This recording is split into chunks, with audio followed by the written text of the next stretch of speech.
মধ্যপ্রাচ্যে যখন আধুনিকতার আলোয় ঝলমল করছে, নতুন নতুন আধুনিকোত্তর সভ্যতায় পা রাখছে এবং বিজ্ঞান ও প্রযুক্তিতে ইউরোপের কাছাকাছি যেতে চাইছে, বিশেষ করে সৌদি আরব, আরব আমিরাত, কাতার, কুয়েত, সেখানে সেন্ট্রাল এশিয়ার মুসলিম অধ্যুষিত তাজিকিস্তান বসে থাকবে কেন? বিশেষ করে সেখানকার মেয়েরা ধীরে ধীরে অন্তত পুরুষদের কাজে নেমে পড়েছে। তারা এখন ট্যাক্সি চালায়, আইনজীবী হয়, তথ্য প্রযুক্তিতে কাজ করে, তবে সেটি আশা অনুরূপ নয়। সরকারি নিষেধাজ্ঞার মধ্যেই মহিলাদের জন্য উপযুক্ত কাজ নিয়ে রয়েছে নানা বিভ্রান্তি ও মতামত। বিশেষ করে সেই সোভিয়েত ইউনিয়নের উত্তরাধিকার এখনও নারীদের জন্য কিছু নির্দিষ্ট পেশার উপর বিধিনিষেধ ছিল, তবে সেটি ছিল আগামী প্রজন্মের স্বাস্থ্য ঝুঁকি কমাতে। এখন সেই ৩০০টি পেশা বা পদ নির্দিষ্ট ছিল, যা ২০২৩ সালে সেটি কমিয়ে ১৯৪টিতে আনা হয়েছে।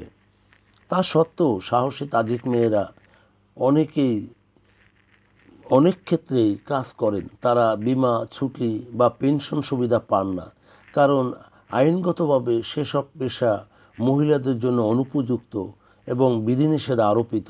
যেমন খনিতে কাজ নিষেধ, তবুও অনেক নারী সে কাজ করে, যা সরকারি নথিতে মহিলাদের ওই কাজ সিদ্ধ নয়।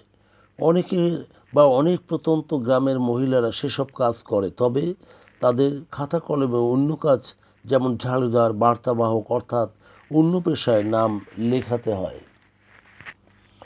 অনেক পেশাতে সরকারি নিষেধাজ্ঞা নেই, তবে বিশেষ করে 18 থেকে 21 বছরের মেয়েরা মাত্র শতকরা 15 জন উচ্চশিক্ষা লাভ করে, আর ছেলেরা 30 থেকে 50 ভাগ উচ্চশিক্ষা লাভ করেন। তার অর্থ হলো বেশিরভাগ নারীরাই প্রযুক্তি, বিজ্ঞান, বাণিজ্যিক শিক্ষায় পিছিয়ে, বলা যায় বন্ধ। তবে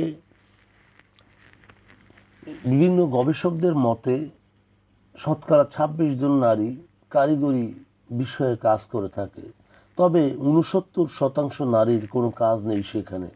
তারা কৃষি, গৃহস্থলী, শিক্ষা, সেলস, এই সমস্ত কাজে তারা কম বেতনে নিযুক্ত হয়।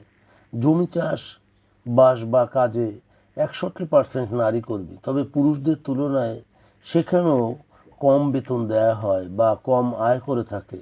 তবে তাজিক মেয়েদের মধ্যে রোল মডেলের ভীষণ অভাব রয়েছে। সেই সাথে স্কুল জীবনে যে কেরিয়ারকে প্রভাবিত কোনো চরিত্র পাবে, সেই চরিত্রও তাদের মধ্যে খুঁজে পাওয়া যায় না। তবে যে কাজ তাদের জন্য নয়, মেয়ে হয়েও এটি তাদের মধ্যে করতে অনেকটা অবশ্য দ্বিধা দ্বন্দ্ব করে থাকে। তবে তারা গ্রামীণ প্রত্যন্ত মেয়েরা সেসব কাজে ঝাঁপিয়ে পড়ে।